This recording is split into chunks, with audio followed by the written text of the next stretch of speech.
दोस्तों मुझे उम्मीद है कि आप लोगों ने ऑलरेडी हज 2024 से जुड़ी हुई वो बहुत सारी छोटी बड़ी क्लिप्स देखी होगी जो सऊदी अरबिया से बड़ी तेजी के साथ सोशल मीडिया के ऊपर वायरल हो रही है। ये सारे ही वीडियोस और इस तरह की जितनी भी तस्वीरें हैं वो ना सिर्फ बहुत ज्यादा हैरान कर देने वाली है बल्कि होश उड़ा देने वाली भी है, क्योंकि इन अलग अलग वीडियोस में हर तरफ लाशें ही लाशें नजर आ रही है। किसी वीडियो में लोग तन्हा सड़कों पर खड़े हुए हैं तो किसी में कोई इंसान अपने किसी मरे हुए इंसान की बॉडी के पास में पिछले कई घंटों से बैठा हुआ है और वो बस यही कह रहा है कि पहले तो मदद करना दूर बल्कि मर जाने के बाद भी यहाँ हमारी कोई पूछताछ करने वाला नहीं है, हमें ये बताने वाला भी नहीं है कि आखिर अब हमको करना क्या है। कोई बूढ़ी औरत पिछले कई घंटों से अपने मरे हुए बूढ़े शौहर के पास बैठी हुई है तो किसी वीडियो में इसके बिल्कुल उलट, यानी एक बूढ़ा मर्द अपनी मरी हुई बूढ़ी बीवी के पास बैठा हुआ है। इसके अलावा कुछ इस तरह के वीडियोस भी सोशल मीडिया पर सामने निकल कर आ रहे हैं जिसमें रिकॉर्ड करने वाले हाजी से ये दावा कर रहे थे कि पिछले कई घंटों से लगातार वो चले जा रहे हैं, बावजूद इसके कि 50 से ऊपर टेम्परेचर है, मगर फिर भी यहाँ पर कोई भी इंसान पानी वगैरह के लिए भी पूछने वाला नहीं है। यानी ना तो पानी का इंतजाम है और ना ही यहाँ पर गाइडेंस के लिए लोग मौजूद है। किसी से रास्ते के बारे में या किसी दूसरी चीज के बारे में भी अगर पूछताछ करने की कोशिश की जा रही है तो वो लोग मोटी रकम यानी कि पैसे की डिमांड कर रहे हैं। दोस्तों जिस वक्त मैं ये वीडियो रिकॉर्ड कर रहा था उस वक्त तक की कंडीशन ये है कि 2024 के इस हज में अपनी जान गंवाने वाले लोगों का आंकड़ा 1300 से पार पहुंच चुका है, जिसमें से 700 के करीब लोगों का ताल्लुक तो सिर्फ और सिर्फ मिस्र से ही बताया जा रहा है, जो कि सबसे बड़ा नंबर है। इंडिया का भी आंकड़ा लगभग 100 के करीब पहुंच चुका है, जबकि सबसे ज्यादा हैरान कर देने वाली बात तो ये है कि ये जो 1500 के करीब लोगों ने अपनी जान गंवाई है, इसमें से 75% के करीब तो लोग ऐसे बताए जा रहे हैं कि जो वहां पर सऊदी अरबिया का मौजूदा कानून है उसके तहत लीगली हज नहीं कर रहे थे। मतलब ये लोग सऊदी अरबिया के कायदे कानून के तहत बाकायदा हज करने के लिए वहां नहीं गए थे, बल्कि ये तो वहां पर पहले से ही मौजूद थे, या तो वर्क वीजा के ऊपर यानी काम काज करने के लिए गए हुए थे, या फिर उम्रा वगैरह करने के लिए गए हुए थे और फिर वहीं पर ही रुक गए थे और बाद में बिना परमिशन के ही वहां पर इन्होंने हज करना भी शुरू कर दिया था। तो इसलिए सऊदी गवर्नमेंट के पास एक हाजी के तौर पर इन लोगों का कोई रिकॉर्ड मौजूद नहीं है। मगर दोस्तों अब सवाल यही है कि आखिर 2024 के इस हज में क्या हुआ है, पूरी दुनिया में इतना गदर क्यों मचा हुआ है और ये जो इतने सारे लोगों की जान जा चुकी है अभी भी लगातार जा रही है और माना जा रहा है कि ये आंकड़ा बढ़ता चला जाएगा। आखिर इन तमाम मौतों का जिम्मेदार कौन है और जितनी भी लगातार सऊदी अरबिया से वायरल होती हुई ये वीडियोस आ रही है इन सभी की हकीकत क्या है। तो चलिए सारी ही चीजें आज की इस छोटी सी वीडियो में जानने की कोशिश करते हैं।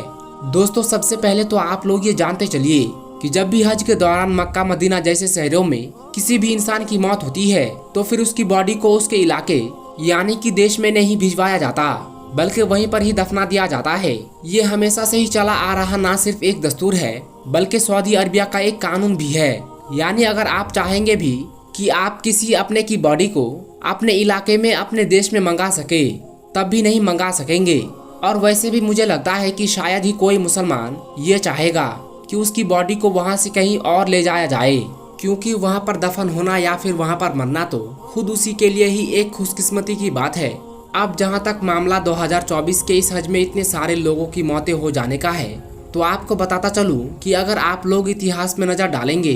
तो आपको पता चलेगा कि इस तरह से बहुत सारे लोगों की मौतें हो जाना किसी हज के दौरान शायद एक दस्तूर रहा है। कभी तो एक भयंकर आग लगने की वजह से सैकड़ों लोगों की जान गई, तो कभी भगदड़ मचने की वजह से बेशुमार हाजी कुचले गए, तो कभी इससे भी खतरनाक मामला पेश आए और बहुत सारे लोगों की एक ही हज के दौरान मौतें होती रही। मगर मामला ये है कि इस बार के हज में इतने सारे लोगों की मौत जिस तरह से हुई है वो लोगों को बिल्कुल भी पच नहीं रहा है,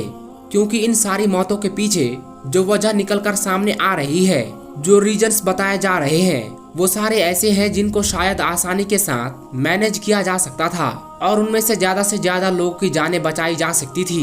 यही वजह है कि लोगों की जो शक्ति सुई है या फिर कह सकते हैं कि लोगों का जो टारगेट है वो कहीं और ही पहुंच चुका है और वो किसी भी कंडीशन में ये मानने के लिए तैयार ही नहीं है कि इतने सारे लोगों की मौत इस बार एक नेचुरल दस्तूर के तौर पर हुई है। शुरू में तो जब ये सारी रिपोर्ट्स बाहर आ रही थी तो सऊदी गवर्नमेंट पूरी तरीके से खामोश थी अपना मुंह खोलने के लिए तैयार ही नहीं थी, बल्कि इन सारे मौतों के आंकड़े को डिनाई कर रही थी, यानी कि रिजेक्ट कर रही थी। लंबे वक्त के बाद आखिर में उसने मुंह खोला और माना कि मरने वाले लोगों का आंकड़ा इतना पहुंच चुका है। और साथ ही साथ इसके पीछे जो उसने 2-3 मेजर वजह बताई थी वो यही थी कि इस बार जो हीट वेव थी, मतलब जो टेम्परेचर था वो 50 के पार पहुंच चुका था। और ये जितने भी हाजी थे इनमें से मरने वाले लोग भी ज्यादातर बूढ़े, कमजोर और बुजुर्ग हैं। और उनके मरने की वजह भी यही थी कि उन्होंने लगातार सफर किया, आराम बिल्कुल भी नहीं किया और पानी वगैरह का इस्तेमाल नहीं किया। गवर्नमेंट ने अपना बचाव करने के लिए ये बात भी कहने की कोशिश की कि ये जो हीट वेव थी इसकी भी हमने लगातार पहले से ही वार्निंग दे दी थी और इसके अलावा पहले से ही लोगों को बता दिया था कि क्या क्या करना है, किस तरह से करना है, ताकि अपने आप को महफूज रखा जा सके। मगर दोस्तों, अगर आप लोग इस पूरे मामले की गहराई में जाने की कोशिश करेंगे तो आपको पता चलेगा कि यह पूरा मामला इतना सीधा और सिंपल भी नहीं है कि जितना सऊदी गवर्नमेंट दिखाने की कोशिश कर रही है। सबसे पहला सवाल तो यही है कि आखिर सऊदी गवर्नमेंट लंबे वक्त तक इन तमाम चीजों को झुठलाती क्यों रही। आखिर जब इस तरह से लोगों की मौतें हो रही थी, लोगों की लाशें सड़कों पर पड़ी हुई थी, तब भी सऊदी गवर्नमेंट इन तमाम चीजों को मानने के लिए तैयार क्यों नहीं थी, बावजूद इसके कि दुनिया भर में वो सारी वीडियोस वायरल हो रही थी। बल्कि उन वीडियोस में तो सऊदी गवर्नमेंट और उसके सिस्टम पर भी उंगलियां उठाई जा रही थी। और सऊदी अरबिया का लंबे वक्त तक इन तमाम चीजों को इस तरह से झुठलाते रहना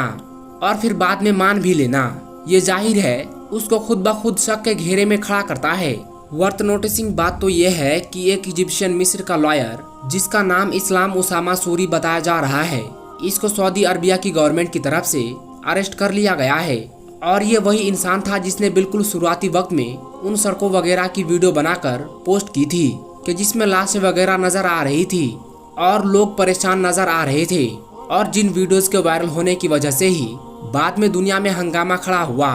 और बाकी और भी बहुत सारे वीडियोस वायरल होना शुरू हुई। यहाँ पर नोटिस करने वाली बात यह है कि सऊदी अरबिया की गवर्नमेंट ने ये जो डेटा रिलीज किया है कि जितने भी लोगों की मौतें हुई है उसमें से 70 से 75% लोग तो वही थे कि जो इलीगल हज कर रहे थे, मतलब हमारे रिकॉर्ड में ही नहीं थे, तो इसलिए उनको हमारी फैसिलिटीज भी नहीं मिल सकी। ऊपर से 50-55 के करीब टेम्परेचर था, तो इसी वजह से उनकी जान चली गई। यानी सऊदी अरबिया की गवर्नमेंट ने इस तरह से अपने आप को बचाने की कोशिश की है। लेकिन अगर एक बार को मान भी लिया जाए कि ये हज इलीगल था, ये हज वैलिड नहीं था, तब भी उस चीज को जस्टिफाई नहीं किया जा सकेगा कि जिसको सऊदी अरबिया की गवर्नमेंट करना चाह रही है। क्योंकि वही सऊदी गवर्नमेंट है कि जो पिछले कुछ सालों से बड़े बड़े नौजी कॉन्सर्ट या फिर अलग अलग तरह के ऐसे फेस्टिवल ऑर्गेनाइज कर रही है और इस तरह से मैनेज कर रही है कि यूरोपियन देश भी हैरान है, मतलब उनके लिए भी मिसाल बनी हुई है। तो इसलिए पर्दा डालने से बेहतर तो यही है कि इस बात को कबूल कर लिया जाए